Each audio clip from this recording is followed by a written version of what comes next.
Okay, I'm going to show you a very beautiful play on words in the Quran, words with dual meanings, and in the process, you will realize that the words in the Quran are not random, rather they are very precisely counted, which of course goes on to show that cannot be the work of a human being. So what I'm doing is I'm searching for the words. You see here I've searched for the words Qamar, which means moon, and Shams, which means sun, right? Qamar and Shams, I've searched them, both of them, meaning this search result gives me those verses where the sun, or those instances where the sun and the moon are mentioned together. Both, I've searched for Qamar and Shams. So it'll give me the results where sun and moon are mentioned together in the Quran. And I'll show you that if you can see the result, it says 38, meaning 19 times sun and 19 times the moon. But I'm going to count for you, so it develops this conviction in the heart. So I'm going to count with you every instance they are mentioned together. For example, this verse, and by the way, these results are in order they occur in the Quran, right? So the first time it occurs is here, is Surah Luqman verse 29. Not Surah Luqman, sorry. This is the page 2. This is page 1. This is page 1. The first time it occurs is in chapter number 6, verse 96. وَالشَّمْسِ وَالْقَمَرِ. Both are occurring together. So I'm going to count all the instances they are occurring together. This is the first one, then second, third, then 4, 5, 6, 7, 8, 9, 10. The first page gives me 10 results, and the second page 11, 12, 13, 14, 15, 16, right? In this verse they are occurring together 2 times, 16, then 17, 18, and you see 19.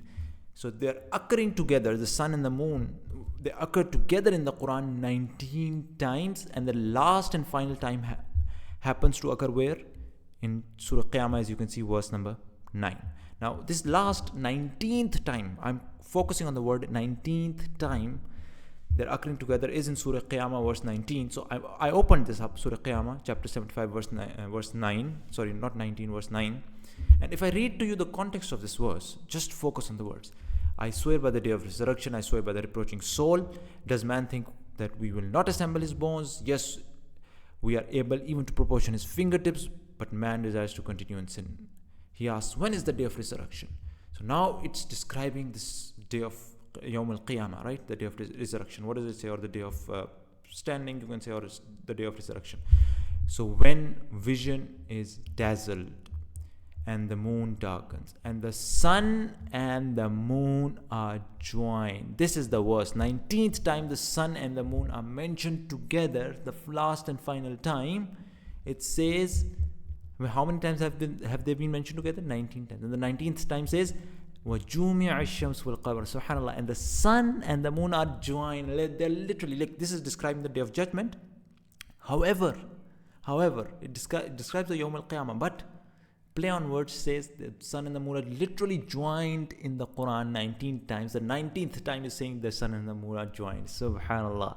It's such a beautiful use of language, and the precise placement of these words describing another event, however, rightly describes the placement of the sun and the moon together as well. It says the sun and the moon are joined, literally they join 19 times. The 19th time says so. Subhanallah.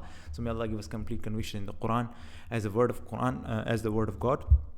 Don't forget to subscribe, and you can contribute as well to spreading this truth, the truth of the Quran and these miracles to other people as well, by supporting me financially through the link, through the description given on my main channel description. Subhanakallahumma bihamdika ashhadu an la ilaha illa anta astaghfiruka wa atubu ilaik.